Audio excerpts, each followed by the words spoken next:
आए थे उनमें से एक कहने लगा,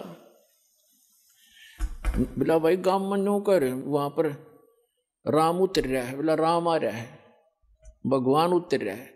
वो दूसरा बुद्धिमान था, वो कहने लगा रहा ऐसा धर्म जहां पर हो, ऐसा धर्म हो रहा हो, वहां तो राम ना उतर रहा हो तो उतर जा।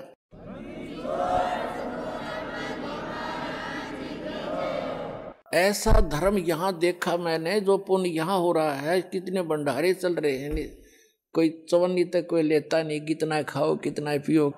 तो पुण्यात्माओं, तो धर्म के लिए आपको प्रेरित किया जाता है। ये विधिवत साधना है, शास्त्र अनुकूल साधना है।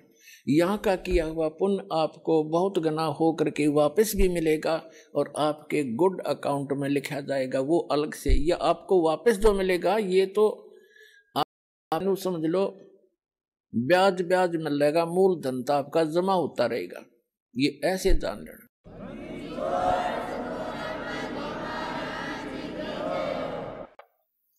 तो जैसे हम दान धर्म के लिए प्रेरित करते हैं, कहते धर्म तो दसके नहीं दसके तीनों लोक, और खैर आयत में खैर है कि जयतम पोख, धर्म का नाश नहीं होता।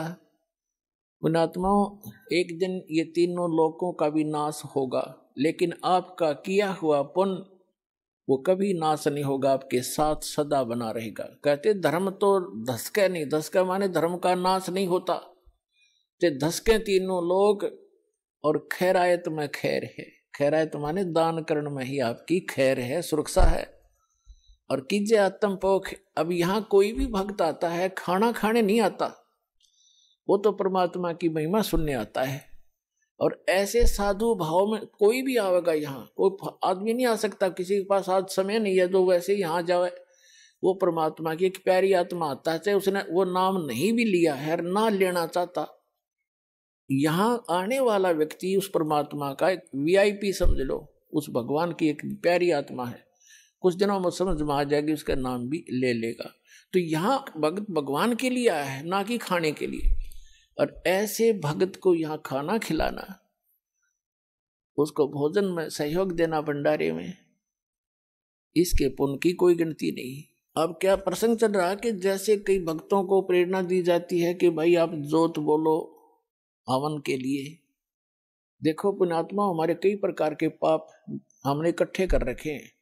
जैसे एक दास ने एक वाणी बोली थी भगवान की कि मानत ना मन मोरा साधो, मानत ना मन मोरा रे।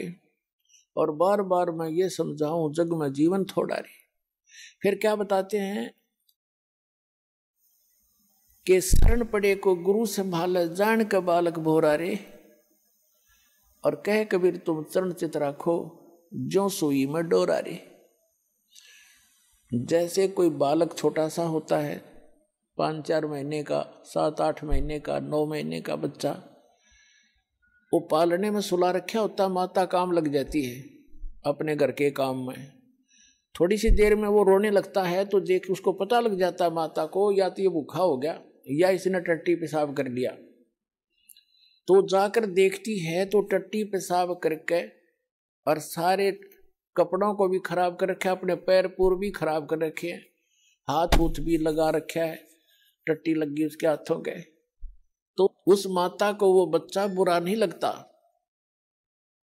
वो उसको उठाती है और नवाती है, खूब साफ करती है, उसके कपड़े धोती है, नए कपड़े पहनाती है, फिर लाड करती है, सीने से लगाती है। उसको मालूम है कि बालक है, इसको पता नहीं, इस अनजान है, ये ऐसे सारा दोना टट्टी में सना पड़ा है, तो उसको बुरा नहीं लगता। माता को पता है, सब पता नहीं। तो इसी प्रकार आप जब यहाँ आए हो, इस कलयुग में पहुंच चुके हो, आप इतने पाप कर्मों से सन गए हो और आपको पता नहीं कितने पाप कर लिए, जैसे उस बालक ने कर लिए, उसको पता ही नहीं तू ये क्या कर रहा है। तो ऐसे अबोध जानता है भगवान आपको, ये सत्कर मान ले। फिर परमात्मा कहते हैं कि शरण पड़े को गुरु संभाले और जान का बालक भोला रे। और आपका क्या फर्ज बताया परमात्मा ने, आपका क्या कर्तव्य बताया है कि कहे कबीर तुम चरण चित राखो, जो सोई में डोरा रे। आप अपने गुरुदेव के प्रति इतना लगाव बना के रखना, अटूट, जैसे सुई के अंदर धागा डाल दिया जाता है और नीचे गांठ लगा दी जाए तो वो सुई के साथ लटकता ही रहता है। कहते हैं कह कबीर तुम चरण चित राखो, उस अपने गुरु जी के चरणों में ऐसे चित राखो जो सुई में डोरा रे, यानी अखंड लगाव बनाए रखना। तो आप जी के जो पापों को ऐसे धोएगा गुरु जी इस सत्संग रूपी जल से, और फिर आपको भक्ति से चार्ज करेगा, दूध पिलाएगा। अपने आत्माओं आपको कंपलसरी कर रखा है कि 4 महीने के अंदर आपने आना ही पड़ेगा जो भारतवर्ष में रह रहा है। किस लिए कहा गया है? ये बच्चे हैं, आप अपने बच्चों को एक रोजी रोटी के लिए पढ़ाते हो कि मेरा बेटा या बेटी पढ़ के कोई शिक्षा ग्रहण करके ये कोई ऊंच पोस्ट